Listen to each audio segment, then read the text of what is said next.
Yeah, so that's Samudra. Tonight we've got two more talks on this theme of, just let me remind myself, what spiritual community has to offer the world. It's an interesting title, that is, isn't it? What spiritual community has to offer the world? Does it need to offer the world anything? Being a bit controversial there.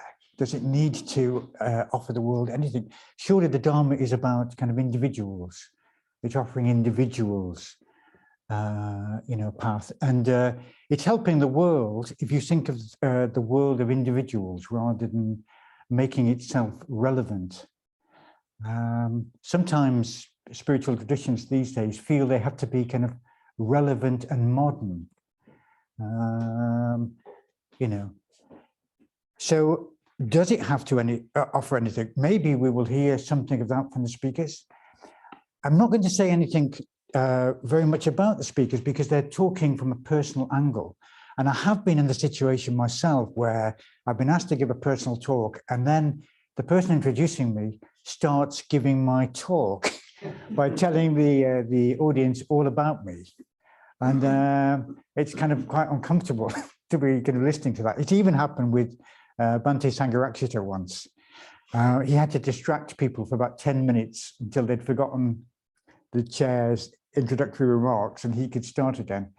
So I'm going to instead start with a little memory. I was 67 on Saturday, and at my age, you can reminisce, can't you? You can tell a few anecdotes, and it's forgivable. I won't go on for too long. This memory is of Arthur Siddhi and I on his ordination course back in 2003 in this valley in the mountains of Spain. This is where the men's ordinations take place at Ghosaka. This is where most of the men in the room at the moment were ordained at Ghosaka. And we're quite high up, and you've got this panoramic view up there. It's wonderful. It's fantastic. And I have a kind of brilliant idea. I had this idea that wouldn't it be great? And I think the idea was sparked off by doing a lot of the prostration practice. The prostration practice. If you've ever been to Bodh Gaya, where the Buddha gained enlightenment, you see Tibetan monks and nuns doing the prostration practice. They visualize the refuge tree. The refuge tree is the Buddha and all the important kind of teachers and teachings are on this sort of tree, and you prostrate in front of it. And so we've been doing quite a lot of that on the retreat. And I had this idea. Wouldn't it be great if we went around the whole coast of Britain chanting the Tara mantra? Arthur said he took the green Tara sadhana when he got ordained, and it's my root sadhana practice. Wouldn't that be great? In a way, encompassing the world in which I kind of lived in the mantra of the compassionate Bodhisattva of wisdom, the essence of compassion. That is Tara, green Tara, reaching out into the world. And so I'm quite taken by this. And Arthur said, he said, it seemed like quite a long way, something like that. He didn't sound very, very enthusiastic. And I thought about this, and I kind of modified my plans a little bit. And I thought, well, people in the Sangha could join us for parts of that, as we go around. And actually, it's a bit tricky when you get to Scotland because you go back on yourself, don't you? And then you kind of come out again, you go back. So in a way, you're not covering very many miles, but you are covering a lot of miles. But the idea of almost like a mala. Mala is a kind of rosary of beads, a whole mala around Britain, formed of the mantra of Tara. When I did go home, I did look it up, and I thought it was a few hundred miles. It's 11,000 miles. More if you do like, you know, Northern Ireland and the Isle of Man and that kind of thing, which will, you know. But what came out of that for me, that conversation, was enthusiasm isn't enough. You need to be able to, you need staying power. You know, bursts of enthusiasm are kind of nice, but you need staying power. If you're going to change yourself, if you're going to change the world, you need staying power. And if you're going to take on a venture like I was going to take on, and if you came to me in the tea break and said, that's a fantastic idea, sign me up. Well, I might think about it again. But if you're going to take on a big kind of a venture, like practicing the Dharma, if you want to make that kind of impact on the world, if you want to kind of change yourself in that way, you need to go and talk to people who are, I think, who are doing that. And that's basically what is going to happen tonight. We're going to listen to two people tonight who have been on the path for a long time, who have not just been enthusiastic, they are enthusiastic, but not just enthusiastic. They have walked the talk. You know, both of them have worked in various places around the movement. They have walked the talk, and that's what we're going to benefit from this evening. So let me hand on to Ghosaka, who was ordained in 1999. And I was there. And I was there. I just got a memory for you, Ghosaka, in the shrine room. Just we were doing these sort of quite deep meditation practices, and I remember there was a period of time where we did them every day, and people would do them. Maybe an hour later, people would get up and go. An hour and a half later, some people would still be there. They'd get out and go. And as time went on, the only person left was Ghosaka. That really, really struck me. And it wasn't grim determination that kept him there. You can't have a kind of radiant smile on your face and be applying yourself kind of grimly. I just remember how radiant he was on that retreat. He took, and I heard him take, he took the 4 vows at the end of the ordination, the public ordination. And one of those vows, I think Sangha mentioned this the other week, was the vow for the benefit of all beings, I accept this ordination. So he's talking on the theme of my vow to benefit all beings. So over to you, Ghosaka.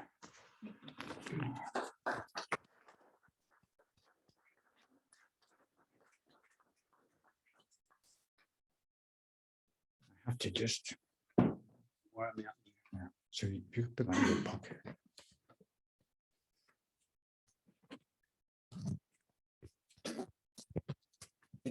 No.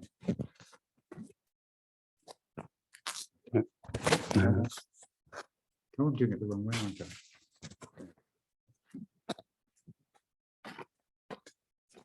Look at you do it. Yeah.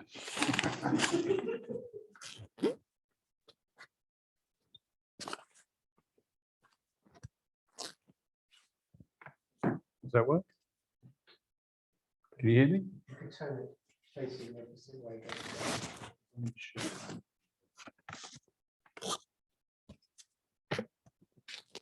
How about that? Okay.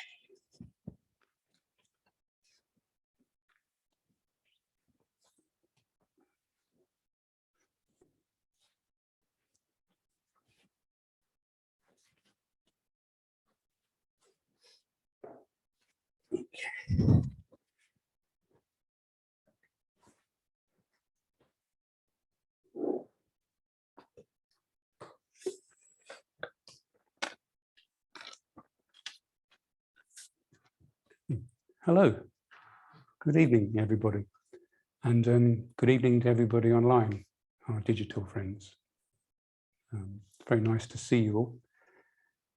Thank you for that introduction, Arthur Priya, and also thank you, Arthur City, for asking me to give a talk. I'm really pleased that you did ask me. Hopefully I'll be really pleased in 20 minutes too, but whether or not it doesn't matter that much, does it, in terms of my satisfaction or not. It's interesting, Arthur Priya, talking about being on that ordination course together, because recently I was looking at some photographs from my ordination course, and one of them is of me and Arthur Priya together just after I had been publicly ordained. And we look so young, really young. I've got completely dark hair. And well, I won't say anything about you, but we both look very different, but both very happy. So it's good to be reminded of that in your introduction there. So, like the previous speakers, as Arthur Priya was saying, my talk's going to be quite personal in a way that the title invites that, doesn't it? I think that's probably why Arthur City chose that title. And I was quite cautious to actually think about what the vow or the acceptance was, because it sounded quite daunting, doesn't it? It does sound quite daunting, doesn't it? So I was quite glad that you mentioned that it is actually for the benefit of all beings I accept this ordination, which sounds a little bit more manageable than I vow to work for the benefit of all beings.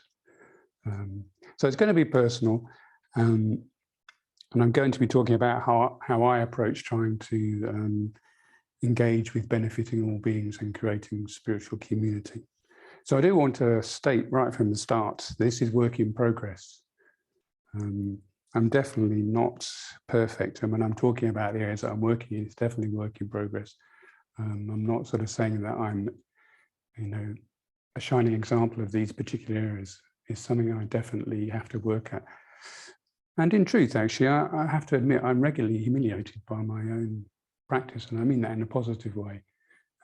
I'm often making mistakes and falling over, but getting back up and continuing on the path. So there's this positive humiliation from practicing or trying to practice to be of benefit to others.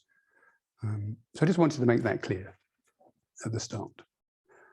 So that sort of connects to what the next thing I was going to say is that for a lot of the time, I've actually found the Bodhisattva Ideal, this ideal to be of benefit to all beings, quite daunting. And actually, sometimes I've felt quite despondent in relationship to it. I almost have found it at times quite stultifying. It's so vast and it's so enormous and such a high ideal that I found it quite hard to come in relationship to it in a positive way. I mean, there's so many beings, aren't there? There are billions and billions of these beings, and not all of them are cuddly, friendly, nice people like Triratna folk, are they? Some of them are quite challenging. Some of them are quite scary, in fact. And some of them I have to admit, like. So, or find challenging and difficult. So it's quite hard to be of benefit to someone if you don't actually like them. It's quite a challenge to start from that point. So trying to benefit all of these beings is, well, I found it at times quite daunting. And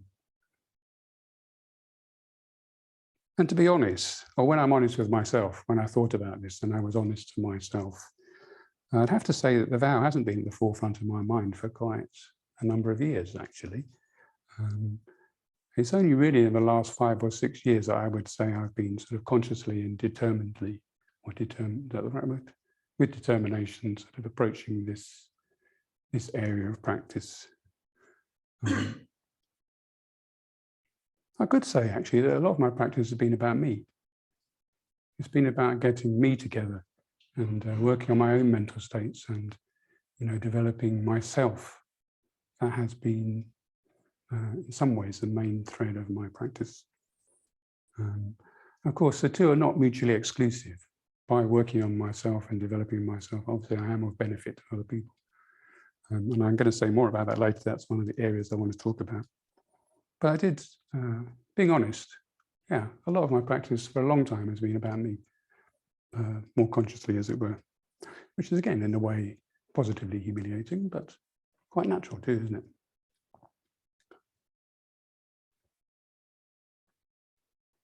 So I'm going to talk about three main areas.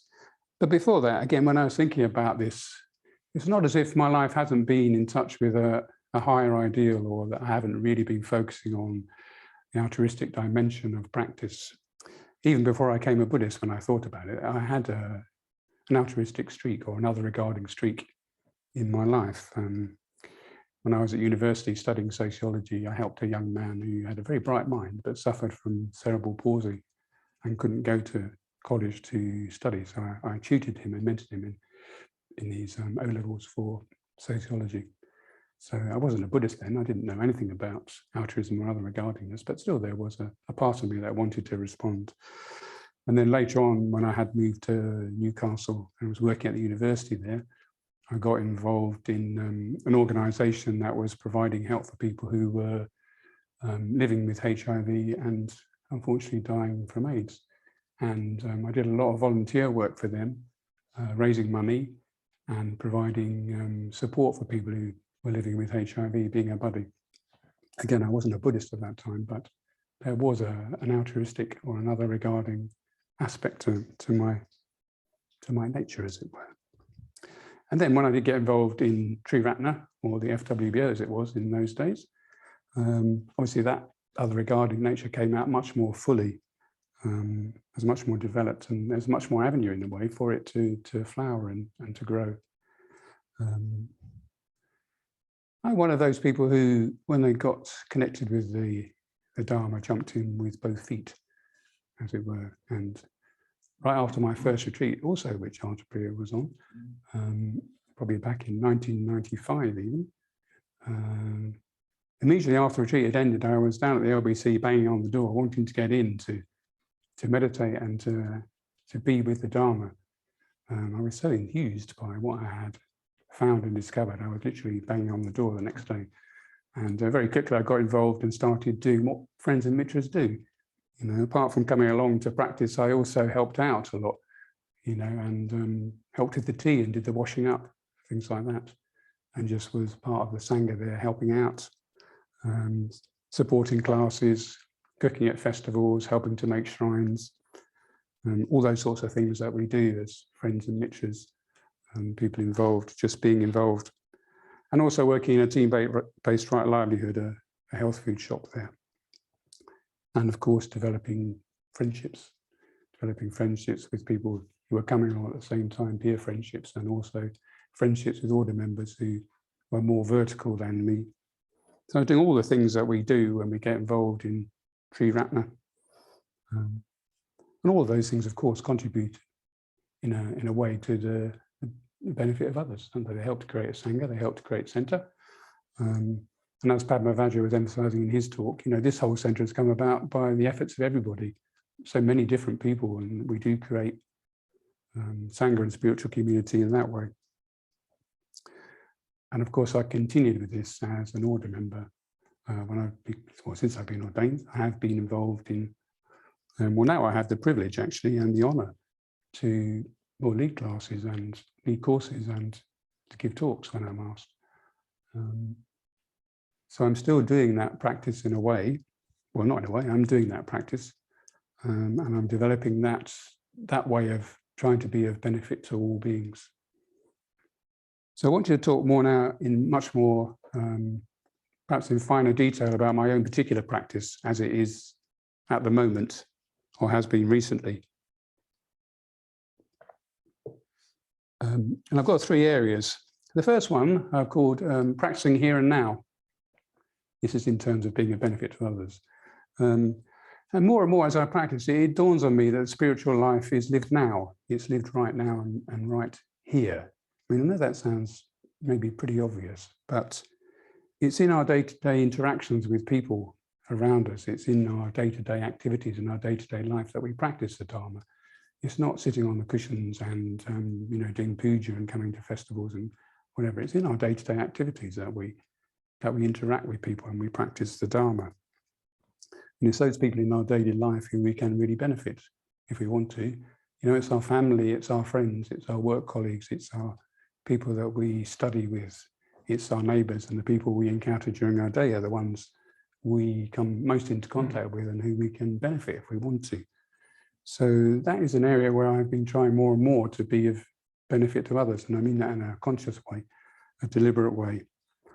And obviously it means things like practicing metta, loving kindness, and being generous and friendly, those things. And it doesn't have to be anything particularly spectacular or anything grand. It's the normal small things that really can affect people. And one of the areas that I've really been trying to practice is just being present. When I meet people, friends, I really make a strong effort, as much effort as I can, to be present with them, to be there with them. Again, it sounds very straightforward and simple, doesn't it? But how much of the time am I fully there when I'm with people? You know, again, if I'm honest, sometimes I'm not, well, quite a lot of me is not there, in fact. I can be quite distracted and all over the place. I'm not actually that present with the person I'm with. So I try to be really genuinely interested in the person I'm with, whether I know them well or not. And actually just think there is a live human being in front of me, this mysterious, wondrous, complex, fascinating being is there right in front of me. It's not just an associate or a friend, it is a live human being. And if I can relate to them in that way, something very different can happen. Yeah, so I try to be very present. And it's very easy to be distracted, isn't it? I was with a friend recently and I was talking to them and I was conscious that I was actually thinking about the food that was coming. And was I going to enjoy the food that we were about to eat, and not actually being very present and listening to what he was saying. And then an attractive person came into the restaurant and I noticed that my attention had gone to them. And I was looking at them and suddenly I was interested in them. And again, I had drifted away from, well, I wasn't very present with my friend. And it's sort of being reminded about, you know, I need to be there and aware and present if I want to be with this person. So I try to do that as much as I can. And it's a real challenge. It really is a challenge. It's very hard to be mindful in that way. It's easier when other people are talking, but if you try and be mindful and really present when you're talking, it's a real challenge because you get into what you're talking about. So I try to do that. So again, there's lots of smaller ways in which I try to do that. You know, simple things. We all know the power of a smile, don't we? A simple smile can have a really profound effect on people. It does on me. If I'm smiling and present with people, it has a strong effect. You know, making tea, washing up, those very straightforward, simple things. One for me that used to be an issue is when I'd get to the end of the peanut butter jar and it was almost empty, there's a strong tendency to put it back in the cupboard. And actually it needed to be washed up. But because peanut butter is so icky and it's so difficult to wash a peanut butter jar, I would put it back on the shelf. So now, if I get to that stage, I do wash up the peanut butter jar because it can be of benefit to others in a very small way.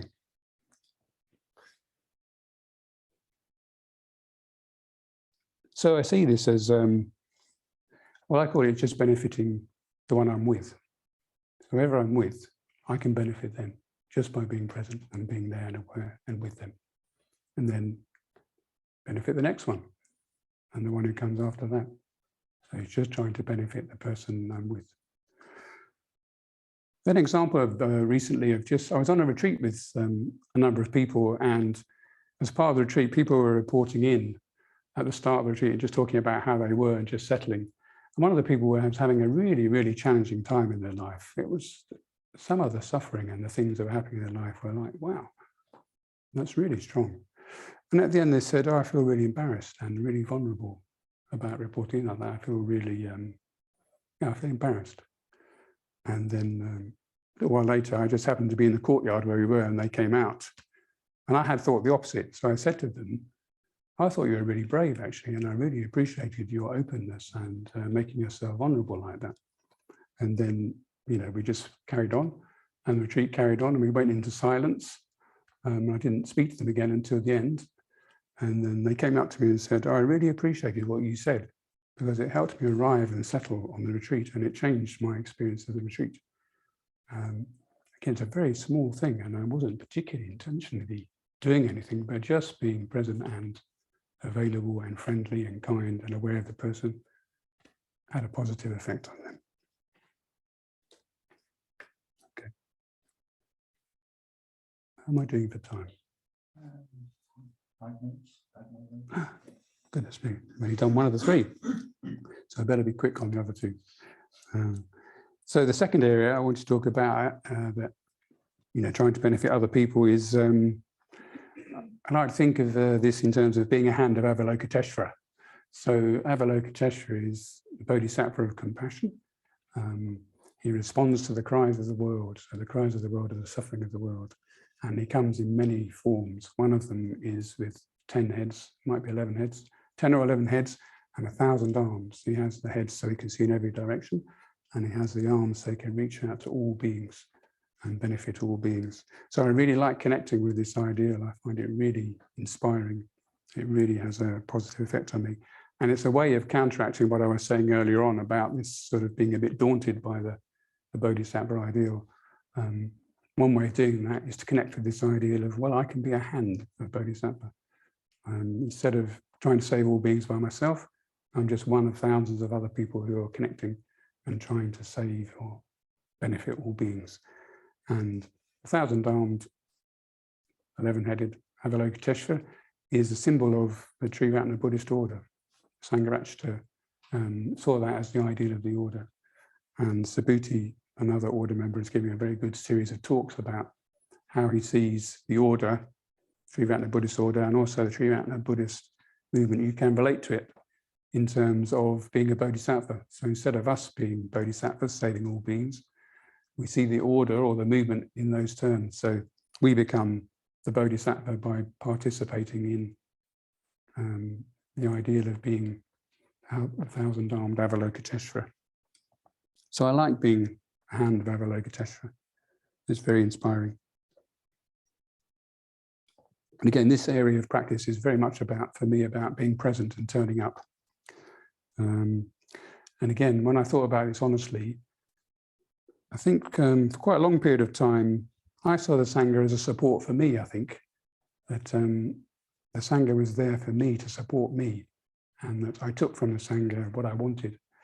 Whereas now I tend to, well, I try to practice the opposite actually, the emphasis being much more explicitly and consciously on, well, what can I give to the Sangha? What can I do to support the Sangha? How can I contribute to the Sangha? Rather than taking, it's about giving. It's about creating Sangha much more consciously. And again, it's very straightforward. You don't have to do anything grand to do that. Just come to the classes, the festivals, the days, the courses that the centre puts on, and just participate in the centre. Just be a hand, be here and be one of the hands.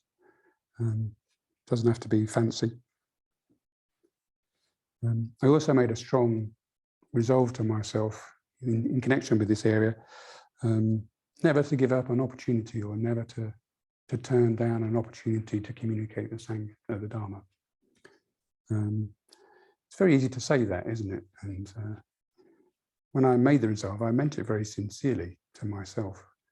And to do that, I think I had to feel that I'm ready to do that and that I'm available to do it. And to do that is I have to be present and available again. I have to have the time and the energy and the resources to do that effectively. It's not just saying, I'm not going to miss an opportunity. It's really meaning that I'm going to be in shape so that I can respond to any opportunity that arises, so that I can be of benefit to others.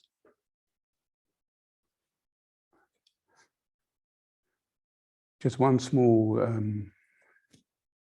image, if you like, or symbol or idea about this. I was thinking about when we do collective practice, when we do a puja or meditate or study together, my experience is that not only does my consciousness change, but the whole collective consciousness changes. You can feel it in the room when you're practicing together, but everybody's consciousness is raised in some way. And it's quite mysterious. But when we do that, and when we go out to our own homes, or wherever we go from where we've done that practice, well, we take that with us, don't we? And it affects the people around us. So everybody participates from the puja who comes into contact with those who've been in the puja, because that energy, that positivity has gone out from all the people there. So it's another very clear way in which we can benefit others just by practicing in a straightforward, normal way. Okay, I've still got one area left. Can I go for it?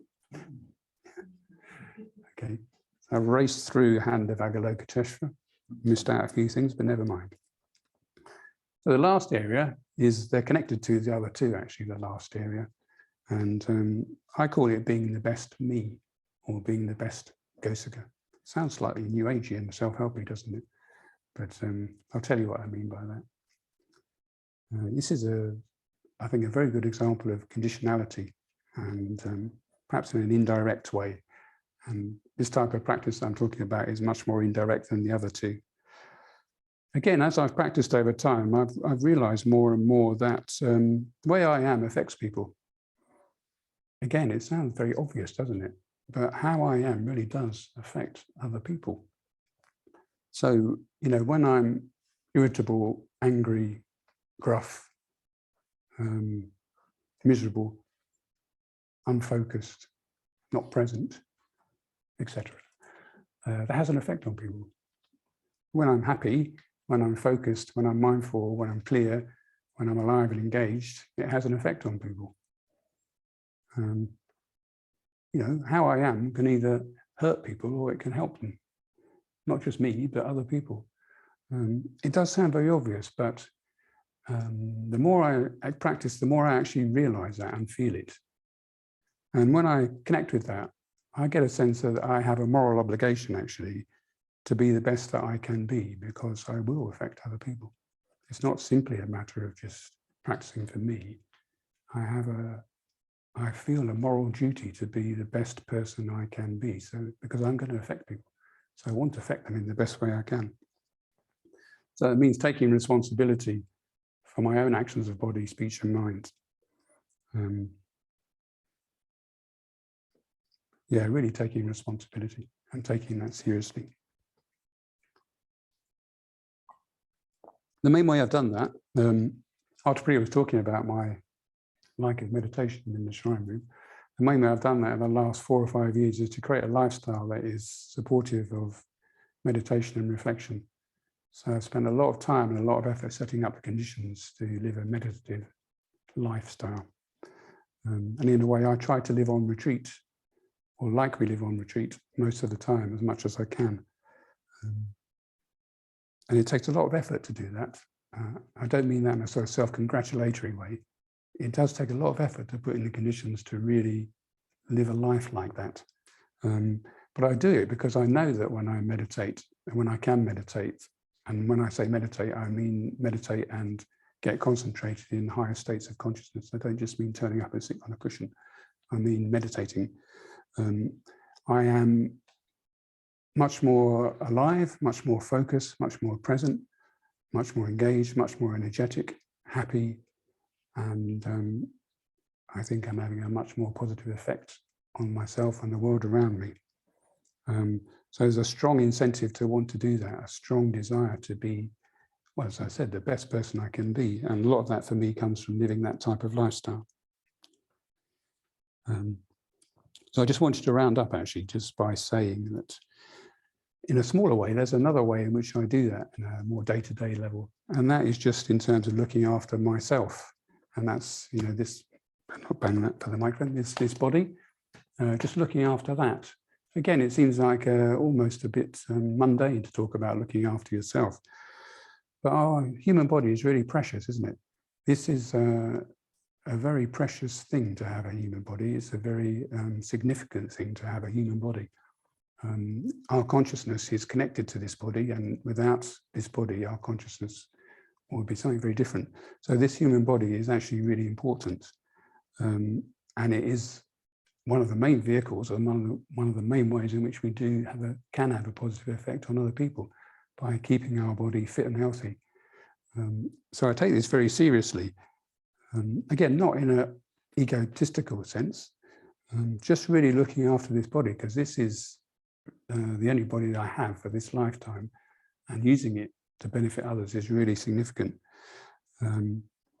So again, this might sound even a bit cheesy, but when I go for a run, I think of it as bodhicitta practice, cultivating bodhicitta. I'm not running to be fit and healthy. I'm running to keep fit and healthy, to be alive, so that I can be of benefit for others. When I eat food, I'm not just, stimulating my sensory pleasures and gorging on pleasure. I'm keeping my body fit and healthy so it can be of use to other people, or I can use it to set up the conditions that can help people to grow and develop. So diet, sleep and rest are really, really important. Small things, but if we want to benefit others, we need to be here to benefit them, don't we? We need to be fit and well to do that. So I do definitely want to finish now, after prayer, with a little story that connects to this.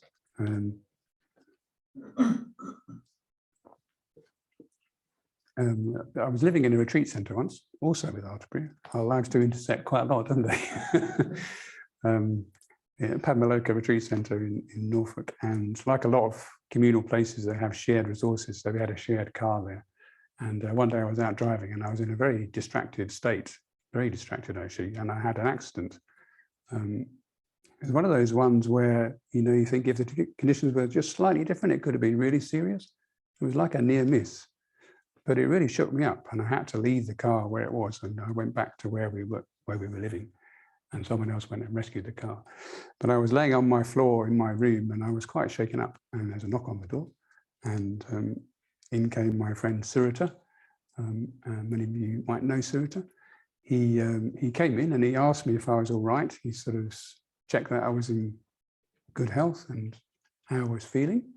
And when I told him I was all right, he said, "What do you think you were doing?" He said, "Don't you know that you're a member of the Western or the Triratna Buddhist order? We are important. We are trying to communicate the Dharma to the world. So you need to look after yourself and don't be doing silly things like crashing the car." If you know Surita, you'll know how he probably communicated that. He did it. It came across in a very friendly, helpful, but quite firm way. And I didn't think much of it at the time, but since then it's cropped up a few times, and it definitely came up when I was thinking about this particular talk. So we are important, all of us who are practicing the Dharma, because we do have an effect on people, and we can set up the conditions to help people to liberate themselves and to find freedom from their suffering. So that's why it's important to practice and look after ourselves. So let's do it. Oh,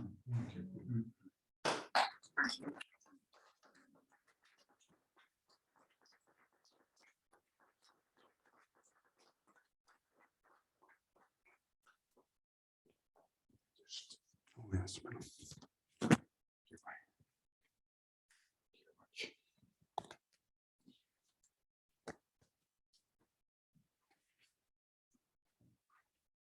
I think a couple of things jumped out for me from what Ghosaka said, and one is that we're in progress, aren't we? We are not a finished thing. Sometimes we want to be there. We want to be at the end, and you can't be at the end unless you've done the journey. You have to be here and now. And sometimes I like to go to Nero's, in Fitzroy Street, and I sit there and I look out the window if I'm on my own, and all these people walking past, and it just seems mind-boggling that they've all got minds like me. For them, they are the center. And if they notice me at all, I'm just a kind of, face in the coffee shop. We're all people. We're all kind of beings. And I really like this thing about being present. And if you are with somebody who's really present, you feel it, don't you? You also feel it if they're not present, they're not really there. So lots of things in that talk. Thank you very much, Ghosaka. We're going to hear from another veteran now, Samamati. Samamati is often in the next room in Mexico. he has managed to pass through walls and have this other existence in Mexico. Maybe he'll say something about that. Or maybe that's too cryptic, but maybe he'll say something about that. So, Samamati.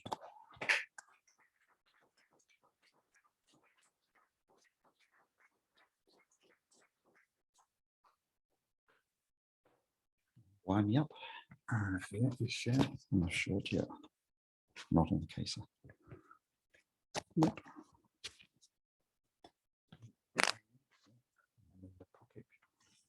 In the pocket.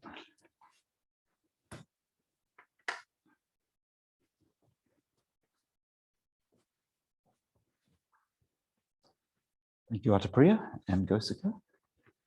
Very good to hear from you. Yeah, lovely to see you here, actually. Yes, and thank you very much to City for inviting me to give this talk also. I suppose I should almost start with a confession or an apology for not being at Sangha night very much, or hardly at all. And it is to do with, as Atapriya said, that I'm often in Mexico virtually, where I'm very much involved in the Sangha in Mexico. I'll say a little bit more about that later. But yeah, so when Artist City asked me to give this talk, I quickly said yes, I think, and quite readily. And then, but then it sort of took me a while to get my head around the topic or the theme, what I would say, because there's the whole sort of dimension of altruism in one's life. It just for me just feels like a whole bunch of stuff that I do. I don't sort of think of it, oh, this is altruistic and this is not, or you know, it's just I live my life, I suppose, without sort of thinking too much about, oh, now I'm doing, you know, the Bodhisattva Ideal kind of thing. It just sort of becomes just something I do. So I just say that by way of preamble. Yeah. I was sitting in my room on Saturday night and enjoying my nice, spacious, quiet room just around the corner in the community with Atapriya, Artist City, and some Goshen people. And I was reading a novel and listening to some music and just really enjoying the space and the company, my own company, and the quietness and that. And but I was aware that at 10 o'clock I had a meeting with some people in the city of Puebla in Mexico. I'll say more about what that is a bit later. But I thought, oh, I'm really enjoying just being on my own and enjoying my company and my space and that. And oh, I've got to go out and meet these people, you know. So there was that. I just mentioned that it sort of typifies or encapsulates a sort of a tension I often feel in myself between my natural introversion and you know, the altruistic dimension, which is kind of going out much more and being aware of other people and so on. I'm reminded of it reminded me of a photograph or something a friend of mine sent to me a couple of years ago when we were in deepest, darkest lockdown. A photograph of these people jumping up and down, really happy and joyful, and it said the caption was something like introverts during lockdown. And it's sort of that's how it felt a bit to me. Yes, yeah. So anyway, I was sitting there and I was just thinking, oh, you know, thinking about my friends in Puebla and just kind of imagining them, I suppose, and connecting in a heartfelt way with them, because they're good friends. And I just sort of began to develop much more that sense of, yes, no, I want to be with them. I was thinking about Alejandro, for example, who lives in Puebla. It's a city where we're just initiating Dharma activities, a team of us. But he lives on his own. Well, he lives on his own, and he's the only Triratna Buddhist really in Puebla. So I was just kind of connecting with him and just being kind of the only Sangha member in that city. It's about 2 hours away from Mexico City. So. And then thinking about other people in the team, Monica, who's you know, a friend of mine, and she's part of the team. And then thinking about people who might come along because it was a meeting actually for the team and also anybody on the current course that we're leading. So I was just thinking about imagining who they might be. Yeah. So for me, it's a key thing about this whole altruistic dimension is as an introvert, perhaps, reminding myself that I am in relationship to people. I am in relation with people. That's kind of intrinsic to being a human being, or to be any sort of being. It's easy, I find, to think, you know, I'm this isolated self and I do my own thing, and, you know, and I'm independent and so on. But actually, you could say that there are no isolated selves. We're all just we're just relations and interrelating with each other. So we're all just very, very, very interrelated. And so I find that just a very good reminder to come back to that time and again, I suppose. Yeah. So what do? In Cambridge here, I work for the Windhorse Trust and New View Residential. The Windhorse Trust is a charity, Buddhist charity, that owns 10 houses in this area. And it owns this little letting agency called New View Residential. So I work in the maintenance department along with Stephen here and Akasha City. And we're part of a team of 6 or 7 of us. And yeah, we manage houses for people here in Cambridge. Yeah, so I'm on a support package, so I don't technically receive a wage. I just work for, you know, receive a sort of basic support package. So I try to think of what I do as being of service to people. So first of all, there's three dimensions to that, to me. One is just working as a team. We work together as a spiritual community. So a very important aspect of that for me is just being aware of other people, how they are, what's going on for them in their work and their personal lives and so on. Yeah, so and developing sort of a sensitivity to other people, and so that we work in harmony and support each other. We all have our different areas of work, but that's very much a important aspect of it for me. It's just the harmony and cooperation and goodwill, and just really a sense of a community, spiritual community at work. So that's a very important kind of aspect of it for me. And that takes me out of myself and just to sort of, you know, come in and not just do my job, but be aware of other people that I'm working with. Another aspect is I work in the maintenance side, as I mentioned, doing just sort of basic maintenance of all sorts of kinds in the houses around here or for private landlords. And I find it really helpful for me to imaginatively connect with the people I'm doing these simple jobs for. Yesterday, I was in a house just down the road here, just adjusting the latch on the toilet bathroom door so that which wasn't latching. So people, you know, using that would feel quite insecure. You know, it's a shared house, quite a lot of people there. So just kind of trying to imagine what's it like for that person to, or you know, if the boiler breaks down and they've got no hot water, or you know, the toilet seat breaks and you feel a bit insecure sitting on the toilet seat. Toilet seats are sort of my proverbial kind of task that we always mention. Yeah, so I'm getting quite an expert at changing toilet seats. But just trying to, you know, empathize with people who have to sit on that seat that doesn't work properly. Yeah. So that's and another important aspect to me is just kind of, instead of it just being kind of a nuisance that, oh, I have to fix this thing or I have to do this, you know, kind of trying to connect with the end user, you know, the people who benefit directly from it. And then the other aspect of my work, which I try to be aware of, is the Windhorse Trust does quite well from the rents on its properties, as I mentioned, these 10 houses around here. And all that money is available, hundreds of thousands of pounds, for giving away and lending to Buddhist projects around the world. So the trust is a major donor and lender of money to many projects in the world. So I try to connect with my humble little job that I do for it, with people who can benefit all around the world and through loans or even gifts sometimes. And that helps me to, you know, connect with the work I'm doing, just kind of imaginatively connect with all those people who are benefiting. Yeah, so those are some of the qualities I find very helpful in in connecting me with feeling experiencing myself in relation to other people is just awareness, for example, of other people, and a sensitivity to them, and an empathy, trying to empathize with them, you know, and also just in engaging with imaginatively with other people. What's it like being that person? So I find those are some of the qualities that I try to develop in terms of so that I do keep doing this altruistic thing, if you like. Yeah. Okay.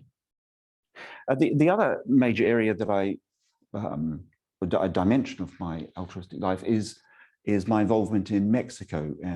I went there about 25 years ago first. I was invited by my friend Upeksha Mati, who was ordained on our course. So we were friends back in the 90s. And he just invited me out for a visit. Yeah, just come for a visit, just come for a visit. So I did. And he was on his own there, just doing very well in terms of kind of communicating the Dharma. There was quite a strong response to his presentation of the Dharma. So when I was there, after much thought, I decided I'd stay and live there for 5 years. So that's what I did. So once again, that was very much based on my friendship with him, my relationship with him as a friend, but also kind of connecting with the people who were coming along and just trying to empathize with them and their needs for the Dharma, the impact that it can have on their lives. There's loads and loads of suffering in the world, as we all know. Here in the UK, there's a lot of suffering, and here, even in little old Cambridge, there's lots of suffering.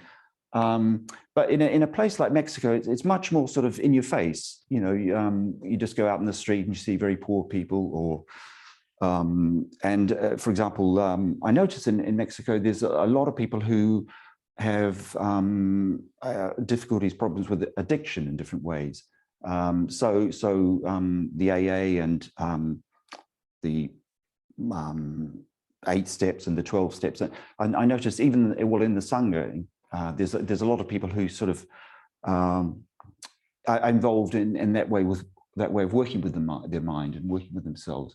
So it's kind of clear to me that there's a lot of suffering in Mexico in a much more sort of obvious way than perhaps here. Yeah. So that's something that just gives me a lot of confidence in what it's really worthwhile what we're doing there. There's a lot of people come along to the centers, a strong response to the Dharma. So I was just thinking about what is it that I offer to people in an altruistic way in Mexico, and I was thinking there's three main areas, I suppose. One is just being an example of a Dharma practitioner without even doing anything particularly. Artapriya was saying earlier about what is it we have to offer the world. In a way, just being Dharma practitioners and that having an effect on people is a big thing in itself. When I was there about 20 years ago, and there was just Upeksha Mati and myself, the only 2 order members. After 2 or 3 years there, I sort of realized one of the most important things I was offering to the Sangha was just simply being an example of a different kind of order member.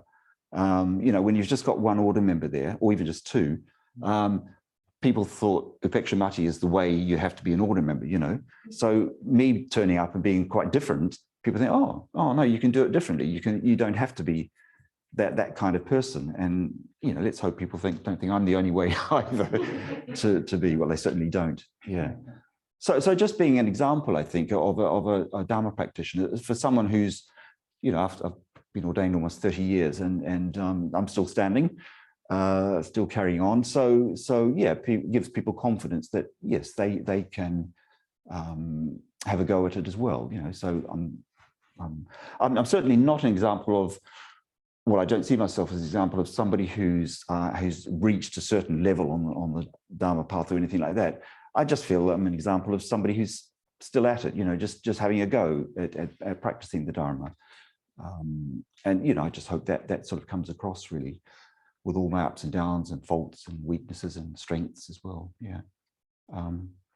I'll touch in a moment on what we're doing in Puebla, but we rent a room in a cultural center in the city of center of the city of Puebla, and one of the benefits I've realized of what we're doing is just the people who run the center, who are not attending our classes or anything, they're clearly benefiting from just kind of rubbing up against us, you know, becoming just where a kind, friendly, helpful, positive presence around them just seems to have a kind of rub-on effect on the people that you know, and they're not even coming to the classes, but they're you know, benefiting from that. Yeah.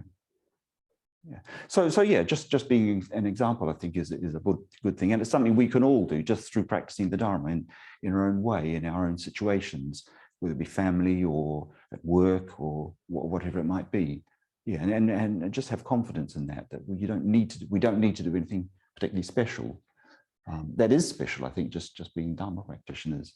Yeah. The second area is, I suppose, just being a friend to people. You know, a lot of what I do there is just meet up with people, hang out with people, go for a coffee, go for a walk, watch a movie or something, and just spend time with people. Just talking to them, listening to them. I do a lot of listening, and it's great that people just have the chance to kind of express themselves, communicate themselves. You know, just with a friendly ear to talk with. You know, I don't give advice. But you know, sometimes I might question about things. Just have you thought about this, or you know, have you tried this or something? You know, kind of gentle suggestions or something. Or so that's just a big thing. Is just being a friend. And a lot of people have been through quite difficult times. One really good thing to do as a you know, Sangha from time to time in different contexts is tell our life stories and listen to other people's life stories.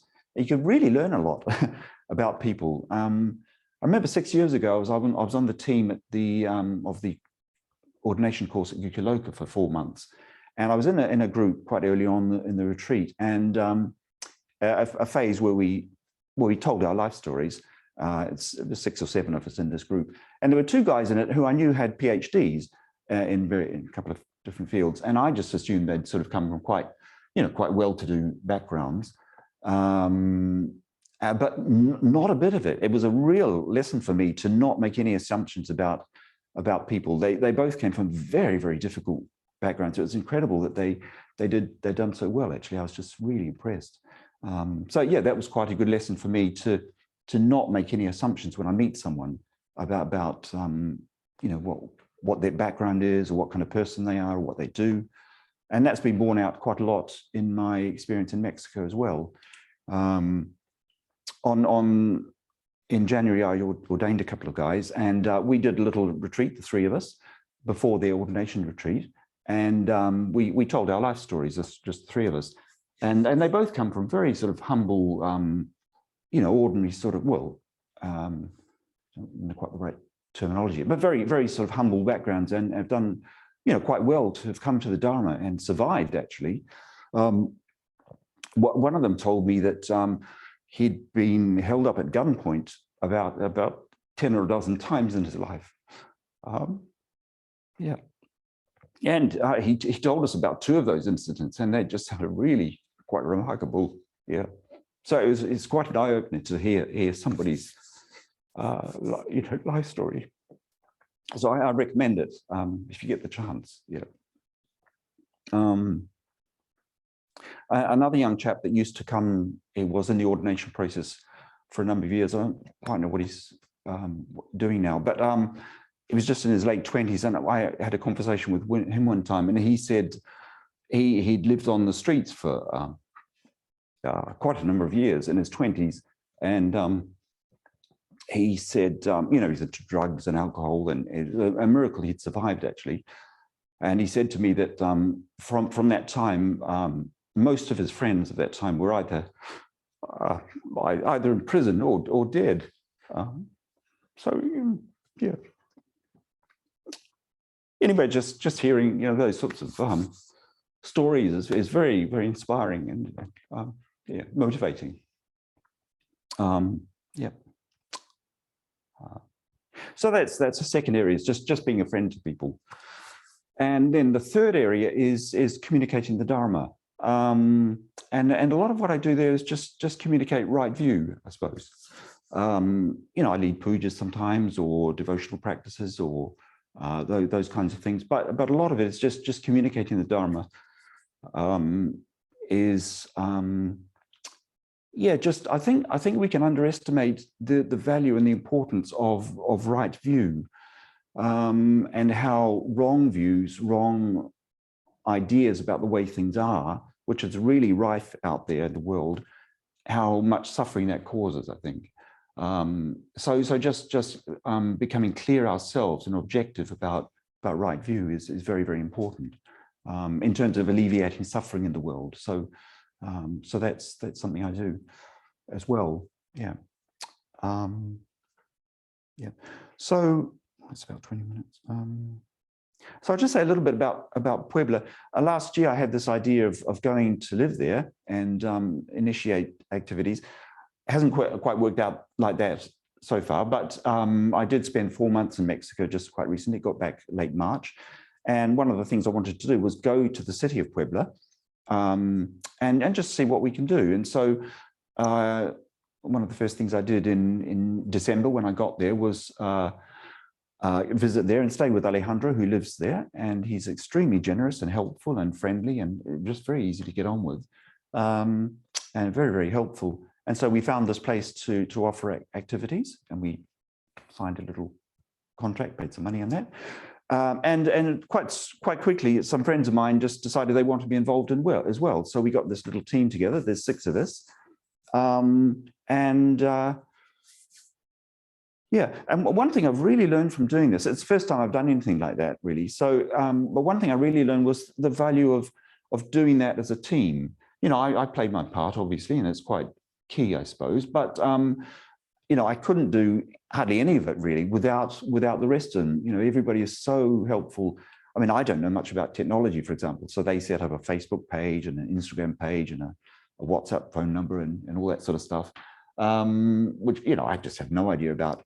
So, but they just got all that together, and it just reminds me, along with like working at New View or the Windhorse Trust, we can do so much more as a team than we can individually on our own, and that was a real just so obvious to me that how to benefit people through working as a community together, spiritual community.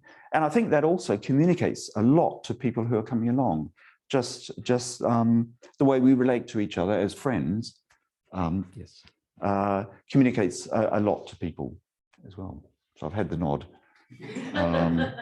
There's one little thing I'd like to say is, so I've talked about being in relation to each other, which is to people, which we are. That's kind of intrinsic to our nature somehow. But I like to think, well, something that helps me do what I do is imaginatively connecting with the order as being in relation to me and being a great support. But also that's my friends in the order and people who are more experienced than myself, and getting confidence from them.